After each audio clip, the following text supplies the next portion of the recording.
মাওলানা হাবিবুর রহমান তার নিজ নামে থাকা যৌথ মূলধনী কোম্পানি শেয়ারের তথ্য গোপন করেছেন। এমনকি সেই কোম্পানির পরিচালক হওয়া সত্ত্বেও কোম্পানির নামে থাকা বিপুল পরিমাণ ঋণের তথ্য হলফনামায় উল্লেখ করেন নাই। ব্যাংক পাড়ায় গুজব আছে যে শাহজালাল ইসলামী ব্যাংকে থাকা একটি ঋণ কিছুদিন আগেই সময় মতো কিস্তির টাকা যথাযথ পরিশোধ করতে না পারায় পুনঃতফসিল করা হয়েছে। এই বিষয়ে 3টি দলিল আপনাদের সামনে তুলে ধরা হবে।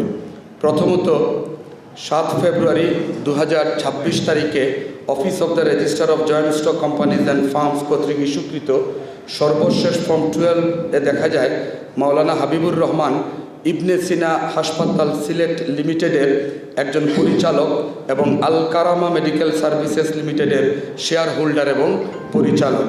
কিন্তু নির্বাচন কমিশনে দাখিল করা হলফনামায় কোম্পানির শেয়ার তার অর্জনকালীন মূল্য এবং বর্তমান মূল্য সুস্পষ্টভাবে উল্লেখ করার বিধান থাকা সত্ত্বেও এই তথ্য সুস্পষ্টভাবে উল্লেখ করেননি। দ্বিতীয়ত, একই তারিখে ইস্যুকৃত আরজেএসসি এর দাখিলকৃত সর্বশেষ শিডিউল 10-এর সার্টিফাইড রিপোর্টে দেখা যায় ইবনে সিনা হাসপাতাল সিলেট লিমিটেডের নামে 24,27,448 টাকা ঋণ অনাদায়ী আছে এবং কোনো কোম্পানির একজন পরিচালক হিসেবে সংশ্লিষ্ট আর্থিক দায় সম্পর্কে হলফনামায় স্বচ্ছ তথ্য প্রকাশ করার নৈতিক এবং আইনি বাধ্যবাধকতা রয়েছে।